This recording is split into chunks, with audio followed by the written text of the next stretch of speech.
Баршаңызға сәлем.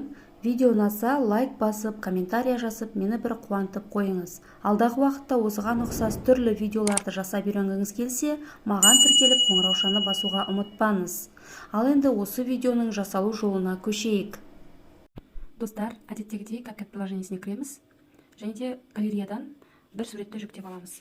Бұл суретіңіз бері қарап тұрған болу керек, яғни бетіңіз, жүзіңіз анық көрінетін сурет болу керек.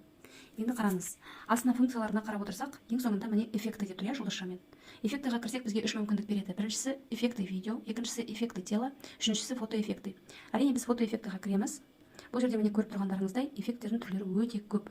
Мысалға мына біріншісін алатын болсақ, мұнайып тұрған түр жасап тұр, менің түрімді. Екіншісін алатын болсақ, бұл жерде кәдімгідей тістерім көрініп күліп тұрмын деген сияқты. Осылай әртүрлі эмоцияны бетіңізге жасап бере алады.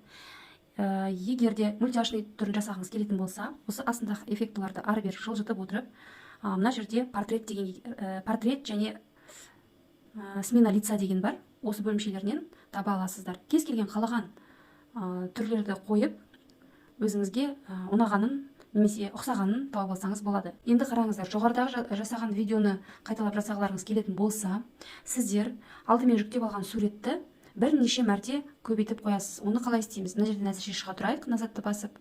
Қараңыз, жүктеп алған суретіңіз мынау делік. Енді сіз бұл суреттің үстінен басып тұрып, астындағы функцияларды жылжытсаңыз, копировать деген функция шығады.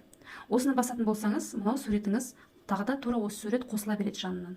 Бірнеше осы суреттеріңізді копировать етіп қосып дайындап қоясыз да, қайтадан жаңағы жерге, яғни эффектіға кіреміз, фотоэффектіға кіреміз. И каждый суреттің үстінен жаңағы мультяшный түрлерін таңдап қоямыз.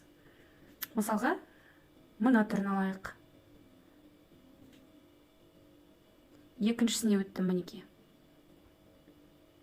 Мына түрін алайық. Мына түрін алайық.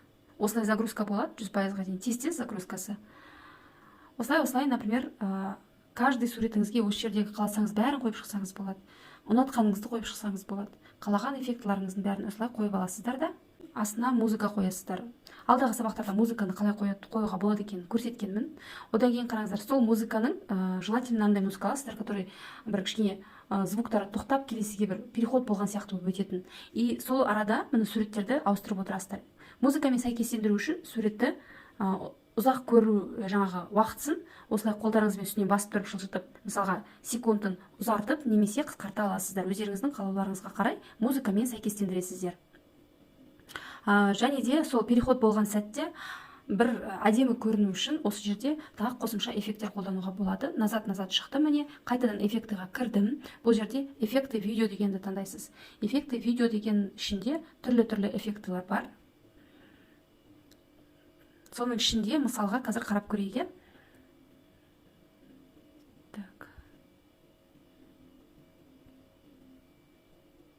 Міне, мынау ночной клуб деген ішінде ударная волна деген эффекті бар екен. Міне, менің қойғаным осы болатын. Яғни бір суреттен екінші суретке өтіп бара жатқан жерге осыны қойып қоясыздар. Мына суреттен мына суретке өтті деген сияқты.